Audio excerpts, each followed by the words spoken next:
Ladies and gentlemen, my name is Baraka Beckett, and right now I'm going to be doing a review for Horizon Zero Dawn.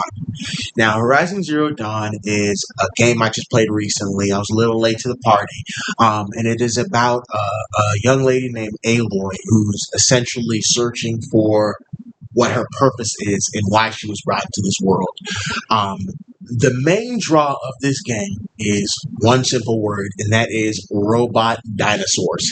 This game has robot dinosaurs, and I overall I enjoyed this game a lot. I thought this game did a lot of things right. However, there were some things this game did wrong, which prevented it from being an elite class game.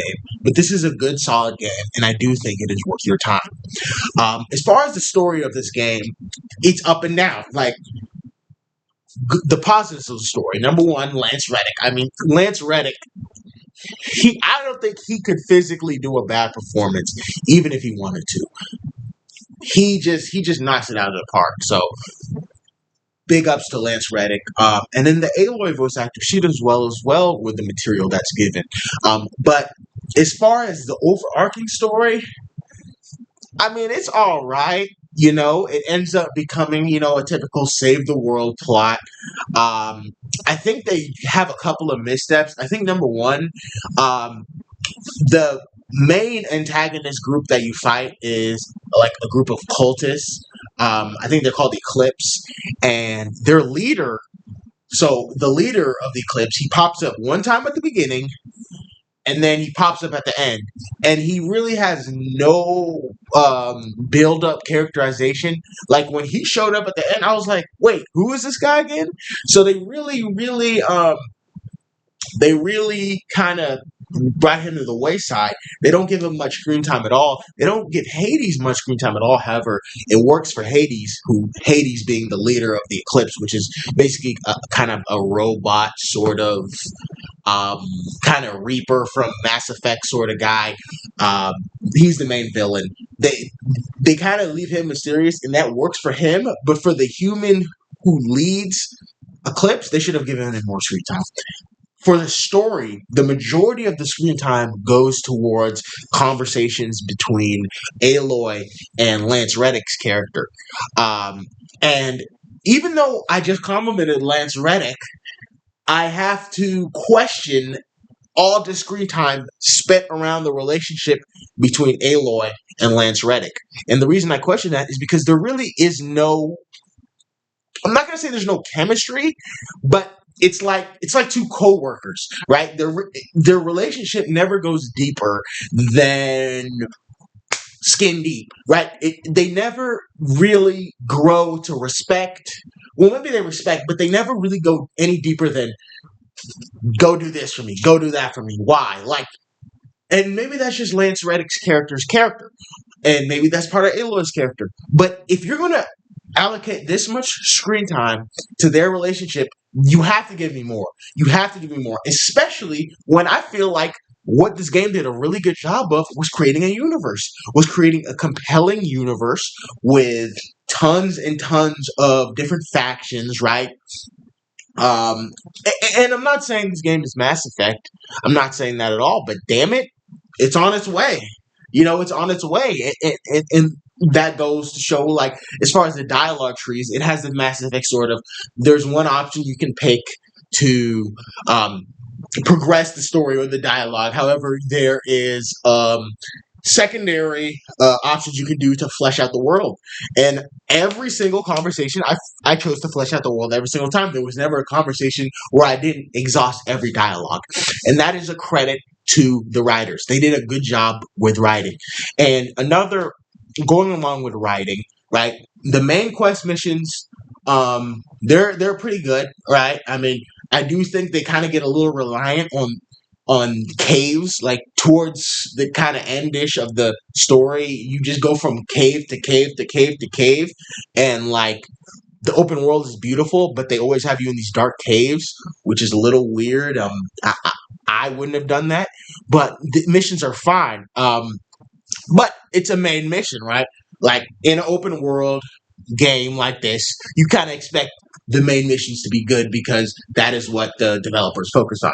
However, where I want to give the game credit is with the side missions. Now, it's easy. It's very easy for developers to half-ass side missions and to put minimal effort into them and then make them sort of like a checklist, just something you forget about.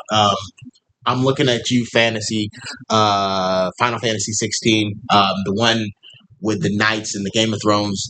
That game had one of the worst side missions I ever played. But anyway, with the side missions here in this game, I think they did a really, really good job. Now, I'm not saying it's Witcher 3 level or, even GTA level, but it's obvious that the developers made the decision to put time, effort, and energy into creating compelling side missions. And I salute you because I'm the type of person I want to do all the side missions or as many side missions as I am um, interested in it, as much as I'm being intrigued. Sometimes with games, like when I get towards the end of the game, I start being like, all right, I just want this game to be over. I'm just saying, forget all the side missions. I'm just eyes to the finish line. I want this game to be over. That was not the case with this game at all. I felt as though the side missions were very, very, very meaningful. And with that, right, because I believe the side missions are so quality. They definitely want quality over quantity, right? So you have this massive open world, but there really aren't that many side missions, or maybe I just missed a bunch of them. But I don't think I did. I think I did. Of all the cities I went to, or places where there's a large accumulation of side missions, I believe that I did essentially all of them, and you know, I can't be mad. I can't be mad. I cannot be mad at quality side missions. So good for you, the game on that regard. Now, gameplay. I definitely have to touch on gameplay. So I enjoyed this gameplay. I enjoyed aspects of the gameplay. So it's basically a stealth game with some action and then a little bit of parkour and a little bit of light RPG mechanics. When the game starts off, it's kind of a pure stealth game just because you don't really have many tools at your disposal. So when you encounter certain opponents, especially some of the bigger dinosaurs that you face, you kind of are better off stealthing around them and not encountering them directly. However, the later you kind of go in the game, when you start getting better weaponry and you start improving your equipment, you get more materials and you get bombs and things of that ilk. The game starts to become more of an action game, and I'm okay with that. I thought the combat. The combat when facing the robot dinosaurs, especially some of the bigger ones, chef's kiss. They really did a good job. I mean, at first I was having trouble, but then I started to realize, like, okay, I'm not going to say this game is Dark Souls or anything. It's not unbelievably difficult, but I will give the game developers credit. They understood, or at least they coded it into the game on the normal difficulty, at least, to have your opponent. You essentially have to engage with the game's mechanics in order to succeed in this combat system. And that is what I give credit to the game developers because they, a lot of times, they kind of just make the game too easy.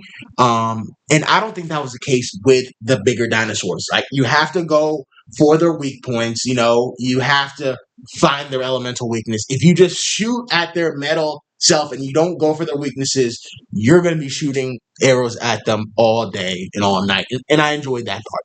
However, on the flip side, the humans are just unbelievably easy. Like, they couldn't figure out how to make a human enemy threatening at all. I don't think I died to a human once. I died to the animals or the dinosaurs at least a handful of times, but I don't think I died to any human a single time.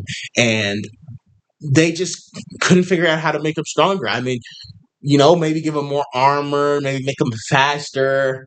But as the humans are, you just one headshot and they're pretty much dead, right? And that's just not challenging. I mean, I'm not going to say there was no fun, but it wasn't challenging. And then the I guess AI of the humans weren't too smart. They didn't use cover. It just felt like the AI system that they used for the enemies in this game fit way more with the animals and the dinosaurs than it did the humans, which is fine. I mean, you don't go to this game to fight humans; you go to fight robot dinosaurs, and that is understood and expect.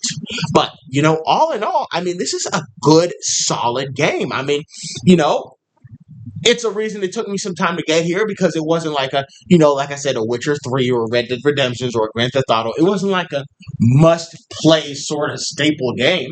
But, after playing this game, I enjoyed it. I don't feel like I wasted my time. I feel like I had a good time. And, there's something we said about that. So, total, all, I'm going to give this game a 7.5 out of 10. It's better than average, but it's not quite great. It's a good game with some, things that I could have done better, but I recommend you play this game, give it a shot. I think it's worth playing. Absolutely. So this is Baraka Beckett signing off.